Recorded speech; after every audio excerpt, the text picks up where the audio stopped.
E aí pessoal, sejam bem-vindos a mais um vídeo aqui no canal Sem Foco. Meu nome é Luan, eu sou engenheiro eletricista e hoje nós vamos falar de um assunto importante que são os comutadores, tá? A gente vai falar como funcionam os comutadores e por que é tão importante entender sobre o seu funcionamento para o projeto de uma subestação, beleza? Então, bora lá para o vídeo.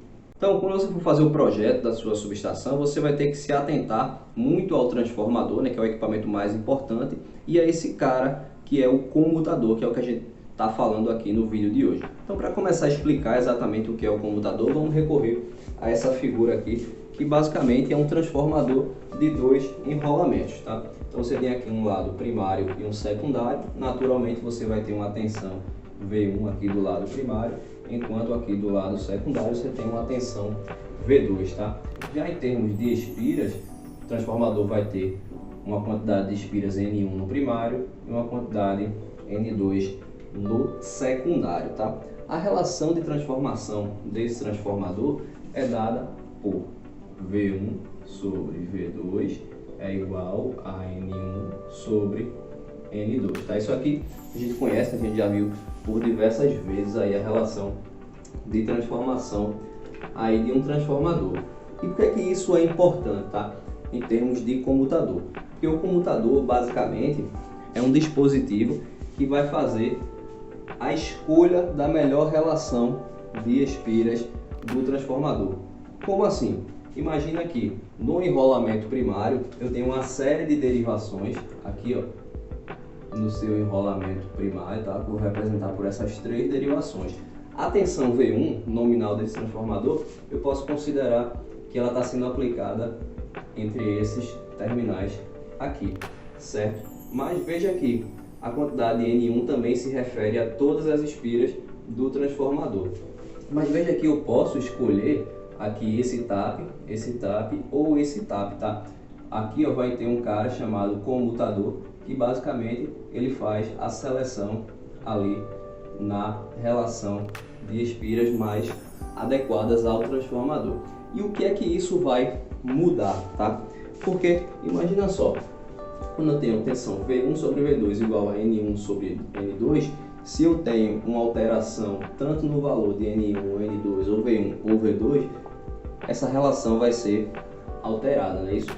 Então, o comutador ele vem para alterar aqui, ó, essa relação, principalmente em função de uma alteração sistêmica em cima da tensão V1 ou V2. Então, para fazer um exemplo mais prático, tá? Imagina que esse transformador, a tensão V1 aqui, ó, é igual a 1000 volts, certo? E a tensão secundária dele é igual a 100 volts, tá? A quantidade de espiras N1 é igual a 100, certo? E a quantidade de espiras secundárias é igual a 10. Beleza? Então imagina só que, sabendo disso e utilizando aqui a relação de espiras, a gente sabe que a tensão V1, que é 1000, sobre a tensão V2, que é igual a 100, é igual a N1 sobre N2, que é 100 sobre 10. Então veja aqui, dos dois lados, se a gente efetuar essa divisão, dos dois lados a gente vai chegar à conclusão que aqui, ó, 10 desse lado, tá? É igual, a mesma coisa aqui, é igual a 10, beleza?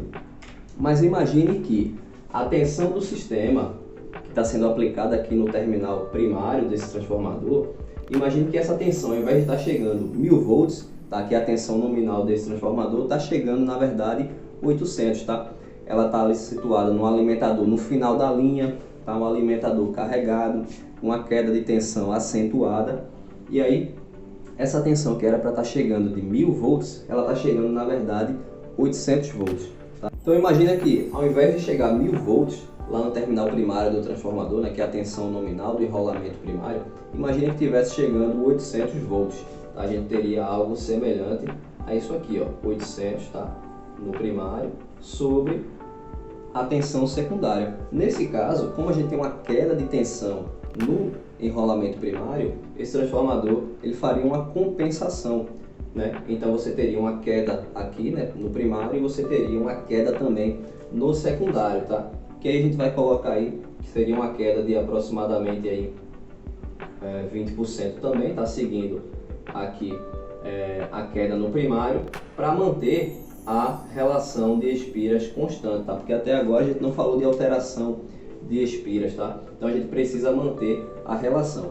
E aí dessa forma aqui a gente mantém a relação de espiras do transformador, tá? Essa relação aqui ela vem para 10, assim como a relação aqui das tensões também vem para 10, né? O transformador ele faz essa compensação. Só que essa queda de tensão é muito ruim para o consumidor. Ele tem uma variação de tensão ali o tempo todo, não afundamento de tensão simplesmente por conta de um carregamento na linha, um carregamento no alimentador. Isso para o consumidor é muito ruim. Então o que é que as empresas fazem, né? Tanto transmissoras quanto distribuidoras e até consumidores também. Para manter ali a qualidade de energia, utiliza-se o comutador do transformador, para que caso a gente tenha ali uma situação que ao invés de chegar a tensão nominal no transformador, essa tensão chegar mais baixa, né, por exemplo, só para manter aqui o nosso exemplo, se chegar aos 800 volts aqui no primário, e aí eu quero manter a tensão nominal no enrolamento secundário, né, para que o meu motor, né, para que a minha esteira, para que meus equipamentos eletrônicos continuem funcionando adequadamente, e aí eu quero manter essa tensão nominal secundária igual aos 100 volts do transformador, a gente faz a alteração da relação de espiras através do comutador, tá? Então esse comutador ele tira, né, desse tap aqui e ele joga em outro tap, que pode ser esse, pode ser um tap intermediário, pode ser um tap ainda menor, que vai depender da queda de tensão. Então, por exemplo, supondo aqui, né, que o nosso comutador está no enrolamento primário, a gente faz uma alteração na relação de espiras. Então, se eu tenho 800 para 100 em termos de tensão, eu tenho aqui uma relação de 8, então eu preciso ter isso também no enrolamento secundário aqui, ó, na relação de espiras N1 sobre N2. Então a gente coloca cerca de 80% também da quantidade de espiras. E aí eu tiro desse tap 100% e eu jogo num tap ali de 80%, tá? Que vai ser basicamente 80% vezes a relação, a quantidade de espiras primárias vezes N1 sobre N2, tá? Que aí N1 sobre N2 a gente já viu aqui que dá 10, tá? Então 80% de 10 é igual a 8, tá? Então eu vou ter aqui, ó, 8 de um lado, 8 de outro. Então veja aqui, o comutador sendo colocado aí, ele tem esse papel de corrigir essas variações de tensão. Então pelo que a gente conseguiu ver aqui, ó, dessas equações, basicamente ele vai fazer a regulação aqui, ó, do tap do transformador, de forma que mantenha-se sempre essa relação aqui entre V1, V2, N1, N2, ou seja, ele tem que manter constante as relações do transformador. Então quando eu tenho uma queda de tensão aqui no enrolamento primário, o meu comutador vai e ele tira daqui, por exemplo, e ele coloca nesse tap aqui ou nesse tap aqui, por exemplo, tá? Então ele faz essa compensação ali da tensão primária para que mantenha-se adequadas ali as tensões secundárias. Isso é muito importante, né, como a gente falou, no projeto de uma subestação, porque pode ser que aquela subestação que você está projetando, a tensão que chega lá é uma tensão que é muito ruim. E aí você precisa considerar um comutador para o seu transformador, de forma que ele consiga compensar essas quedas de tensão e saia no enrolamento secundário a tensão nominal. Então, por exemplo, sua subestação de alta tensão que você está projetando, 69 13.8 kV. Então, se chega ali 67 kV ao invés de 69 no transformador, naturalmente vai existir essa queda de tensão. E aí você tem que considerar um comutador que compense, né, de 69 ali para 67, para que ele consiga gerar 13.8 no secundário e alimente ali a fábrica, por exemplo, né, as cargas do consumidor, beleza? Esse é um ponto importante a considerar no projeto e você precisa entender exatamente, né? Eu espero que você tenha entendido como funciona aí o comutador em um transformador. Beleza, pessoal? Espero que vocês tenham gostado do vídeo. Caso tenham ficado com alguma dúvida, deixa aqui embaixo nos comentários. Se você não é inscrito no canal, também se inscreve no canal. Também segue a gente no Instagram, tá passando aqui embaixo. Também não deixa de curtir esse vídeo, nos ajudar cada vez mais a produzir conteúdo sobre subestações e sistemas de alta tensão. Eu vou ficando por aqui, um grande abraço a todos e eu vejo você no próximo vídeo.